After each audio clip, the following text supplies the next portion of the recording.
I don't know if you know this, but the organizer of the Pride event Leslie. Leslie is one of my cousins. That's what I remember you saying. Yeah. Like there were 8 other family members there that day, and they were all straight, and it was awesome to see the support behind her. And, that's why I came. I wanted to support her and, kind of say, here's a Shelbyville son who, struggled and came out, and I'm totally comfortable with who and what I am now. And if I can be there to help, and, I went around and talked to everybody at the booths. I met 2 women who were there with their church. Unfortunately, I forgot her name, but she's an attorney, and I think they're married. So her wife was there, and I told them the next time I come back to Shelbyville, let's go out for dinner. And so it was great to connect with the different folks that were there. And then I met you guys, and I was like, I got to do this door thing. I had no idea what it was about, but I really wanted to do it. And so I said, Leslie, I was like, I want to come in here and host a booth and collect stories. And she's like, okay, let's do it. And I just knew that I wanted to come home, period, for it. But then I was like, well, why don't I host a booth as well, and kill 2 birds with 1 stone? And it was just like, to see the support was really amazing. And I knew we'd see protesters. I expected that. And in a way, it just kind of motivated me more to keep collecting stories. I don't know if that's very interesting, because as soon as I got there, I heard the protesters. I saw the gauntlet you had to walk through and all that. And I saw Leslie walking up the hill towards the police and everything.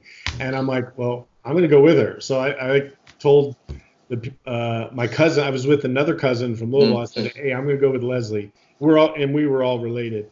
And so I went up there, and the pastor of the church had a GoPro around his neck that I didn't realize at first. I didn't kind of know who he was. Oh, interesting. And he was filming everything. And then when I kind of realized it, I've been doing activism for so long, I was like, oh, he's with this group. So I looked at him and I said, you don't have my permission to video me. And he goes, I don't care. And I'm like, I know, but I wanted to say that. And so the key thing that the conversation, like Leslie was getting a little flustered, and she talked to the parks people. There was a park people there, and then members of the Kentucky State Police, the sheriff, and I think the city police, whatever. And I said to them, I said, these people have a right to whatever they want to say, just like we have the right down there to be who we are. And I said, but what I want to know, and this is my activism and my lawyer side of me, is where are these people allowed to protest?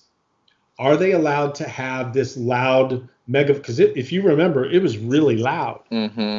I said, are they allowed to have amplified,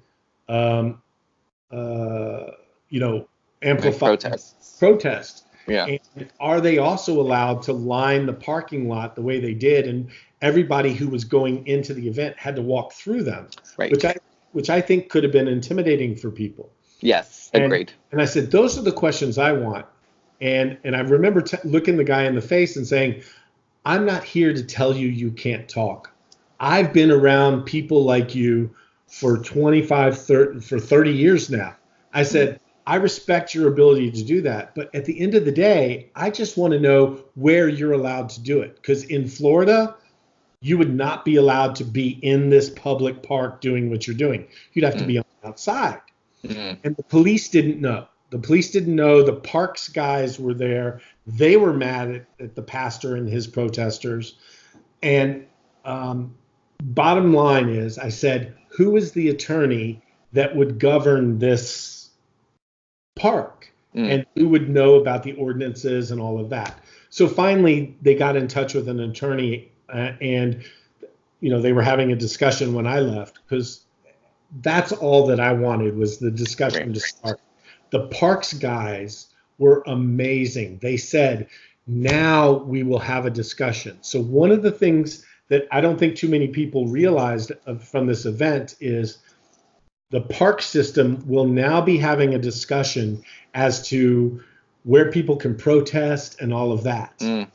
And so that is a direct result of all the brave people that put this event together and came to be able to help establish those boundaries. Yes. And they probably don't even know that that happened.